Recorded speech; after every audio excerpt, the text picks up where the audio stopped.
উত্তেজনার মধ্যেই ক্ষেপণাস্ত্র পরীক্ষা চালালো পাকিস্তান। ভারতের সঙ্গে চলমান উত্তেজনার মধ্যেই পাকিস্তান সফলভাবে 450 কিলোমিটার পাল্লার একটি ব্যালিস্টিক ক্ষেপণাস্ত্রের পরীক্ষা চালিয়েছে। আজ আবদালি উইপন সিস্টেম নামের এই ক্ষেপণাস্ত্র সিন্ধু মহারার অংশ হিসেবে উৎক্ষেপণ করা হয়েছে বলে জানিয়েছে ইসলামাবাদ। এনডিটিভির এক খবরে বলা হয়েছে, কাশ্মীরের পহেলগাঁওয়ে সন্ত্রাসী হামলার পর ভারত পাকিস্তান সম্পর্কে উত্তেজনা তীব্রতর হয়েছে। এমন পরিস্থিতিতে পাকিস্তানের এই ক্ষেপণাস্ত্রের পরীক্ষাকে একটি গুরুতর উস্কানি হিসেবে দেখা হচ্ছে বলে জানিয়েছে ভারতীয় সরকারি সূত্র। এদিকে এক বিবৃতিতে পাকিস্তান সরকার বলেছে, ক্ষেপণাস্ত্রটির উৎক্ষেপণের লক্ষ্য ছিল সেনাবাহিনীর প্রস্তুতি যাচাই এবং ক্ষেপণাস্ত্রের উন্নত নেভিগেশন সিস্টেম ও গতিশীলতা পরীক্ষা করা।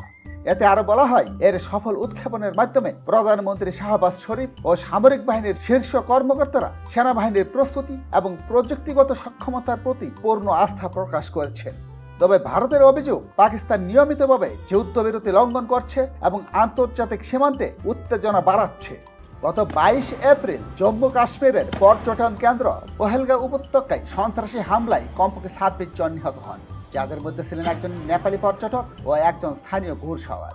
ওই ঘটনার একদিন পর ভারত একতরফাভাবে বিশ্ব ব্যাংকের মধ্যস্থতায় স্বাক্ষরিত গুরুত্বপূর্ণ পানি বন্টন চুক্তি বা সিন্ধু পানি চুক্তি স্থগিত ঘোষণা করে। ভারত দাবি করেছে, 22 এপ্রিলের ওই হামলার সঙ্গে সীমান্ত পারের অর্থাৎ পাকিস্তানের সংশ্লিষ্টতা থাকতে পারে, যদিও এখন পর্যন্ত তারা এ বিষয়ে কোনো দৃঢ় প্রমাণ উপস্থাপন করতে পারেনি। বিপরীতে পাকিস্তান এ অভিযোগ জোরালোভাবে অস্বীকার করেছে। পাকিস্তানের প্রধানমন্ত্রী শাহবাজ শরীফ এই ঘটনার স্বাধীন তদন্তের দাবি জানিয়েছেন, যাতে সত্য উদ্ঘাটন হয়।